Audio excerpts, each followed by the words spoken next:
All right, we are here with Dr. Ashley Shrader. She is a family nurse practitioner and a IFM certified practitioner, which we are going to get into in a second. So she is a functional medicine provider, and prior to working in functional medicine, she worked in various conventional healthcare settings, which I think taught her that traditional healthcare can sometimes leave certain people feeling overlooked and disempowered, which gave her the motivation to pursue certification with the Institute of Functional Medicine, which is the IFM, I think, and I'll let her clarify that. She specializes in gut and hormone health, especially as they relate to brain and mental health. And as a yoga teacher, she also believes that mental, emotional, and spiritual health are the foundation for the path to healing. So, Dr. Ashley Schrader, thank you so much for joining us. Thank you, Jesse. I'm so excited to be here. On a personal note, I've worked with Dr. Schrader as a You patient call of me hers. Ashley. Yeah. I usually call you Ashley, but I didn't Yeah. know that. All right. So, and I actually didn't realize you were a yoga instructor, even though I've known you for a while now. Really? Oh, Yeah. interesting. Yeah, I've been teaching for like 12 to 13 years. I definitely teach a lot less these days, but the kind of principles of yoga are definitely kind of infused throughout my treatment plans. I'm always like thinking about stress management and that kind of thing when I'm making a treatment plan for someone. That's great. So that leads right into my first question that I ask everybody because our company focuses so much on trying to help people exercise. If you could only do one form of exercise for the rest of your life, what would it be? And maybe we already answered that question. I think it has to be yoga. I also grew Okay. up doing gymnastics. I did gymnastics my entire life, up until I was a teenager. So I just love like functional movement and doing crazy stuff with my body. So some of that yoga, like the asana practice, definitely fulfills that need. That's great. So you're a functional medicine practitioner, and I think there's not a great understanding of what that is. So functional medicine, I think, is either usually understood as either A, it's not well known, or B, it's looked at as a little bit of voodoo. So could you give us a simple explanation of what functional medicine even is and what you do? Yeah, and you're right. That word functional is so vague, and I think it helps when we look at it in comparison to a more conventional approach. I've worked in primary care, I've worked in conventional medicine, I've utilized conventional algorithms as it relates to like diagnosing and treating illness and symptoms. And what those algorithms are designed to do is to find a diagnostic label and then, according to the algorithm, prescribe a medication or a treatment for somebody, usually medication because it just works so well. Whereas in functional medicine, we are going really, really deep into the symptoms, what correlates with the onset of the symptoms, any triggering or mediating factors that are potentially contributing to those symptoms. We're not necessarily looking for that like diagnostic label. That's not the goal. The goal is to actually restore function. So we're looking for the underlying root cause. Usually it's multiple things contributing to those symptoms. And then we're working on a treatment plan that's going to address those symptoms and restore function, not just like put a band-aid on things like a medication would in many cases and then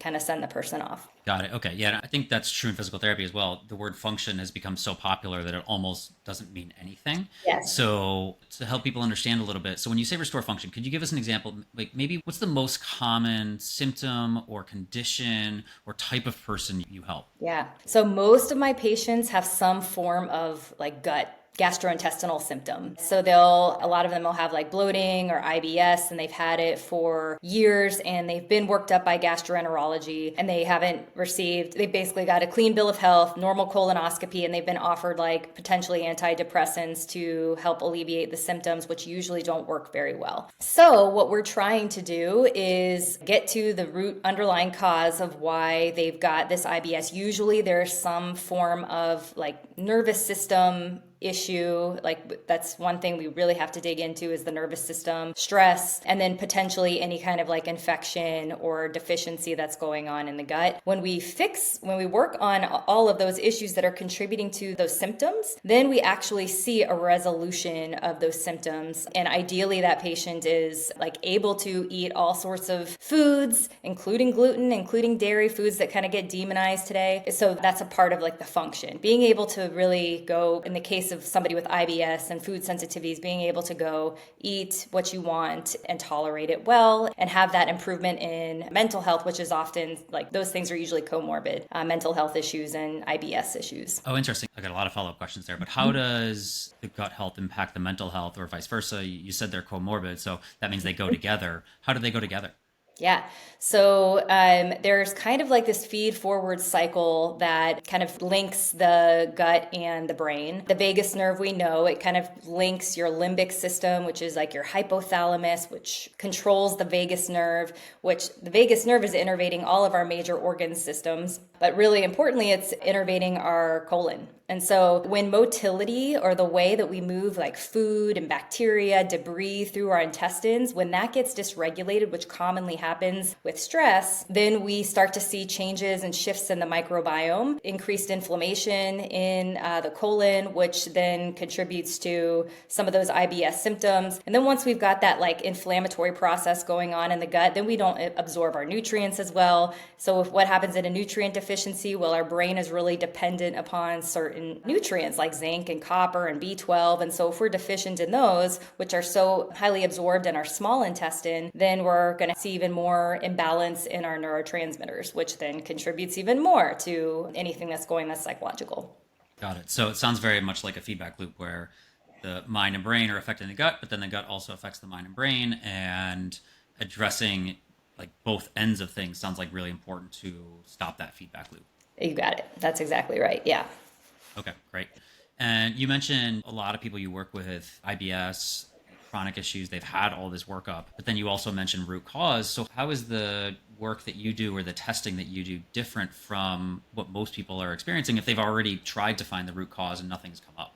Yeah, good question. So typically in my process, we'll start with blood testing. And so with blood testing, we're looking at some of those nutrients that I just mentioned. We're looking at omega-3s, the zinc, the copper, a lot of different B vitamins, vitamin D. It depends really on the patient's symptoms, but we're using blood work because usually blood work is cheap and or covered by insurance. And so we can get a lot of answers from that initial round of blood work. We're also looking at things like hormones, like a real full panel of sex hormones and thyroid hormones and adrenal hormones to really understand what's going on in the endocrine system, because that too is interrelated with the health of the nervous system and gastrointestinal health. They're all like so dependent upon each other. So we'll start with that blood work, and then usually we'll go a little bit deeper into stool testing, especially with like that IBS type person. And that stool testing is different than what you'll get with gastroenterology, in that we're looking at inflammatory markers, how you're digesting your macronutrients, proteins, fats, carbohydrates, like how is your pancreas working, your gallbladder. And then we're looking for parasitic infection from multiple different ways. So rather than like a traditional like culture or ova and parasite test where we're just like a tech is looking at your stool under a microscope, that's kind of what's traditionally used with gastroenterology.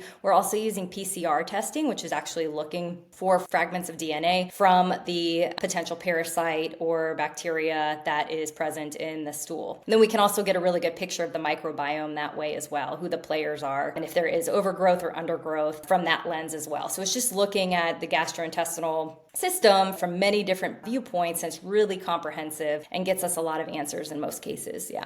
Okay, yeah. I mean, I kind of cheated because I know the answer, but because I worked with you. But from personal experience, it was really fascinating to get all that testing done and see all these things that were way too high or way too low in myself, and I had no idea. And after working with you, it was really interesting. A lot of the things that I didn't even realize could be better were a lot better just by addressing some of those things that were too high or too low in my blood work or something like that. So sleep got a lot better, which I wasn't even trying to work with you on sleep, right? So it was very fascinating to me how much my gut issues, which I didn't even identify as gut issues, were impacting so many aspects of my life. Totally. I was going to mention that too. A lot of folks will come to me without even having gut, like gastrointestinal symptoms, maybe a little bit of bloating here and there, but they've got like chronic fatigue, this anxiety, these panic attacks, symptoms that feel like they're so severe that there's something physiologically like underpinning them. And so a lot of times what we'll find in the blood work is like inflammatory markers, things that are suggesting that there is some sort of like intestinal permeability or what we otherwise call leaky gut going on, which is telling us there's some inflammation there. And then lo and behold, we'll do a stool test and there's all sorts of stuff going on in the gut, even though they're not presenting with that, like those gut gastrointestinal symptoms as their main complaint. Yeah. Yeah. So it sounds, again, functional is kind of a very vague term. You also mentioned anxiety, you mentioned IBS, you mentioned a lot of these. So it sounds very broad. Yeah. So if this is a pretty new topic to people, they might not have thought about their gut health, they might not have thought of hormonal issues. What are one or two signs that someone might want to look deeper into these two things? Yeah. So I typically what we'll see even when there is just like a little bit of bloating. So some people will just get bloated after meals and just shrug it off like it's normal. Like they'll just be so used to it. A lot of folks have had a symptom like that for years and they just, kind of think it's normal and it's not. Or somebody will come in and say they feel like they've gained all this weight when really it's bloating. Like they've got this abdominal distension and they think it's weight gain, but it's just they're producing tons of gas because there's bacterial overgrowth in the intestines. So that's probably one like really stealth kind of symptom that people just overlook pretty frequently. When it comes to mood, a lot of times patients that have never had anxiety before will start to feel like they're having trouble sleeping. They'll wake up at like 2 or 3 in the morning and their mind just starts like racing on thoughts that they've never really ruminated on before. So they'll see like these increased patterns of rumination. And a lot of the patients that I see are actually like more, we'll call it like midlife, where we're like me, I'm in my 40s. I'm starting to see these changes. I'm perimenopausal. A lot of my patients are too. We're experiencing these hormonal fluctuations, declines in hormones that is also impacting our mental health. And so sometimes it can be kind of insidious and will like sneak up on you. And then all of a sudden you're having sleep issues and you're feeling anxious at times. This is another one. Irritability, like getting really reactive to things that normally wouldn't have like upset you in the past. You just get irritable. That's a common way that I'll see anxiety initially start to manifest too. Okay, yeah, I mean, that sounds very similar. So I didn't even realize I had bloating. I was waking up at 2 a.m. almost every single morning. I sound very similar to I didn't do that on purpose. So what do you think is one of the things we like to do is help people understand what information they might not need to listen to, because otherwise it just becomes information overload. So what do you think is one of the biggest misconceptions or myth that you like to bust when it comes to gut health, hormone health, or just overall health? So I would say in healthcare, and I've been guilty of this too, it's really easy to, like the providers think this way. We're very much like siloed in our own specialties, and it's really easy to just think that this thing is not related to this thing. And so what I see pretty frequently is folks thinking that they just had, like their anxiety is just because of their anxiety and they need an anxiety medication. Whereas really, like it is so related. We need to, as providers, I think, start showing that we can think more broadly and we can start thinking in terms of systems that we're not, necessarily experts at, but that we can start thinking and keeping that as part of in our realm of like potential diagnostic issues when we're working with somebody, so that the patient's not getting stuck, like we're not putting them in a little box and, hoping that they click like every little checkbox in the algorithm. That's not what folks deserve. I think if we can, as providers, can start to think more broadly, then our patients can too. And that's going to help them, because at the end of the day, I think you may experience this too. Most of the time, patients intuitively know what's going on if they're just like given the space and the confidence to like act, to really think about their bodies and their health independently. Yeah, I think that's really important because it happens all the time in my field where somebody might be in a lot of pain, and sure, there's a physical reason, but sometimes there's also an emotional reason, or sometimes there's a gut reason. Or I just had somebody recently who had multiple sites of pain, and we were working through things and just wasn't responding like thought should respond. And she worked with a specialist, got some hormonal treatment, and all of a sudden her physical pain was 80% better because she worked on the hormonal side of things. Wow. So it's really interesting how what you do with the gut and hormone health can actually make a difference in physical pain as well. So I think that's a good message of both for providers, hey, let's make sure we're looking at the whole system, but also for patients, whatever you're working on is not getting better. Make sure your provider is looking at things from a wider perspective, or is even open to communicating with somebody else about potentially what else could be contributing. Exactly. We've got to get like our egos out of the way sometimes. And I think it makes us better providers too. I think it does. And again, it, like I was saying, it helps the patient. Like I think patients really lose confidence in really understanding what's going on with them because of the way that our system is structured and the way it's like we are supposed to be as healthcare providers. All of the faith is in us to like know everything, but really a lot of it should be on the patient. Yep.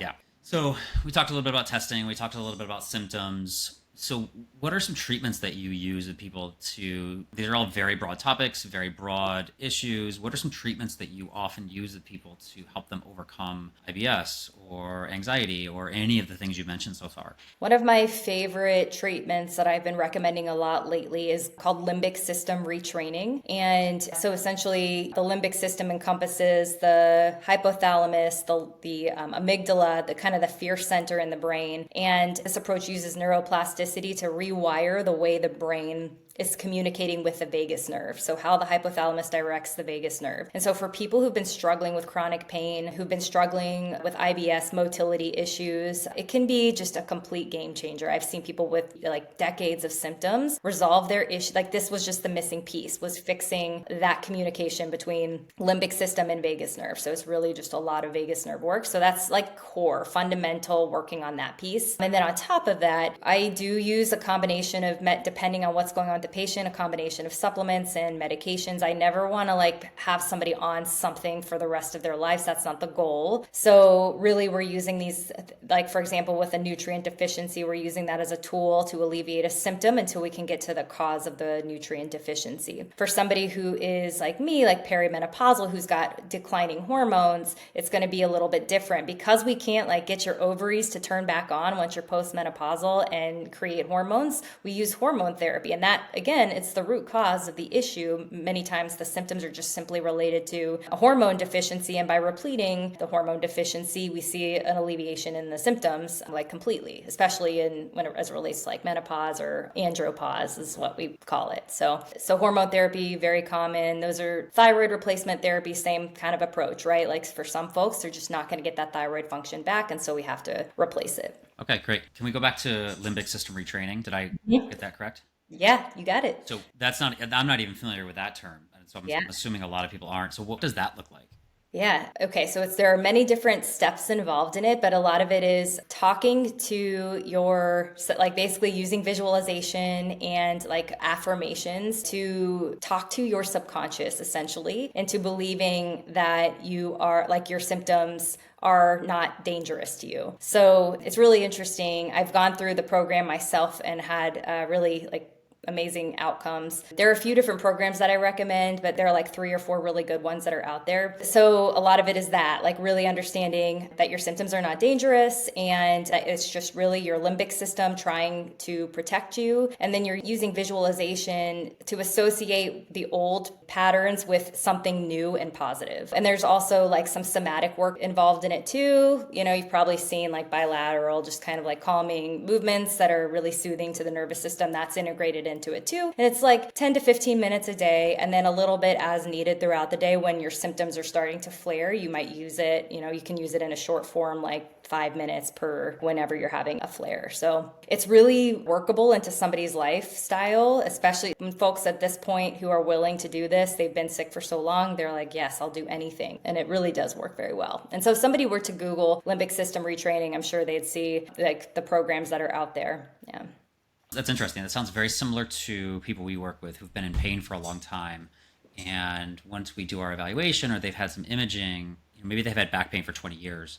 And what we found through research and also clinically is that the damage, quote, damage in their back isn't actually causing the pain.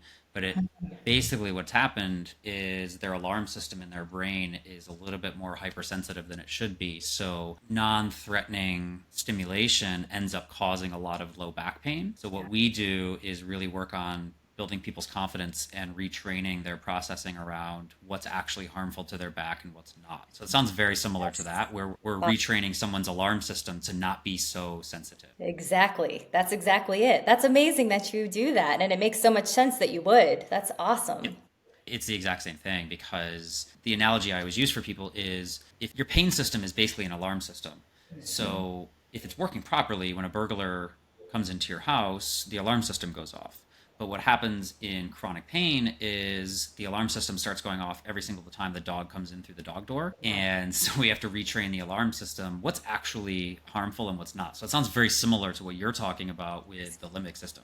Exactly. That's exactly it. Yep. That's so cool. Yeah. I love it. Yeah, because the brain's very powerful. So all what I tell people is your brain's not making up the pain, but all pain is processed in your brain. So I'm sure it's the same thing with gut issues as well. Exactly. Yeah. I've seen also it work really well with long COVID. So, folks, if you've heard of POTS, like people with getting that, yeah, the dizziness, Yep. the palpitations, it works really well for that type of limbic system dysfunction too. Yeah. Okay, great. So it sounds like your treatments are very varied based on the testing and the condition. What are one or two things people can start doing today to start getting a win if they've had some of these symptoms, or if they just need a win because they've been through so much and they can't find any success? Is there anything that they can start doing today? So, yeah, like based on what we just said, I think that is a great place to start. There is no risk to that approach. And that's something that's self led, self guided. And with a lot of these limbic system retraining programs, they'll have like groups. So sometimes if you like that, like if you like that community support, you can get involved in a virtual group and kind of go through the process with others. So, that I do think for somebody who's been struggling with something for a long time, that's a great place to start. I really highly recommend finding a practitioner, a provider that is going to listen, so that you can walk into your primary care's office and they're not going to roll their eyes at you when you say you saw something on like Instagram or you read about something on Google. Like, you shouldn't be judged for that. You should be learning about your health, and you want somebody who's going to help kind of guide you and empower you through that process so that you do it in a safe way, because there is so much crap out there online, but you also want someone who's going to support you. And so having a trusted provider that you can go to and work with, I think, is key. So even if you feel well right now, just making sure you've got that your provider is not somebody that you just go see once a year and like you just don't have a connection with. I think it's so important to have that. Yeah, I think that's hugely important. I mean, that's why I started working with you, is because I went to my primary care and was saying, hey, I'm not sleeping well. I can't put on muscle, and did some very general blood work and kind of said, well, there's nothing to work on. And I was like, well, that doesn't seem like the best answer. So I've been through that as well. But I think it's important to, from the provider side, people come to me all the time and saying, I saw this on Instagram. And I might not agree with it, but I'm always willing to have a conversation and say, great, well, let's talk about that and why it might be important and why it might not be. So I think it's important to be able to go to your provider. And I also think your provider shouldn't just automatically assume whatever you bring to them is correct, but having that conversation and saying, why might this be helpful or why might it not be helpful? Exactly, exactly. I completely agree with that. Yeah. Great. So you might have just answered this question, but this has been great. But if there's one message you wanted to leave people with, or one piece of health advice you wish everyone knew, did we just cover it, or is there something else you want to leave people with? I think that covers it, but I want folks to realize that they know so much more about what's going in their bodies than like they're probably led to believe. And so this is one thing I also wanted to mention too that's been kind of driving me crazy lately. And the functional medicine world is guilty of this as well, is just the fear mongering that's going on. There is such a thing as, you've heard of placebo effect. Well, the same thing happens with a nocebo effect, and it's even stronger. So if you believe like something is going to harm you, even like things that you come into contact with every day, like if you think mold is in every building that you enter, you're going to manifest illness. Like we were just talking about, our brains are so powerful. And so if you are following anybody on Instagram that's like kind of that you, every time you look at a post that they put up and you feel like you get that sense of fear every time you look at it, like they're trying to get views or likes from just get stimulating that fear response, I would say just let that go. It's not worth it. There's so much more out there that's empowering to your health. You intuitively do know so much about your own body, and just find a practitioner to kind of help guide you through that process. I love that message because we talk about nocebo every single time. And I would say the same thing for people that are following things on Instagram from your physical side, because we see people all the time. If you don't sit perfectly, you're going to have neck pain. If you round your back, you're going to have back pain. If you don't move properly, if you don't run properly, and there's all this fear mongering around.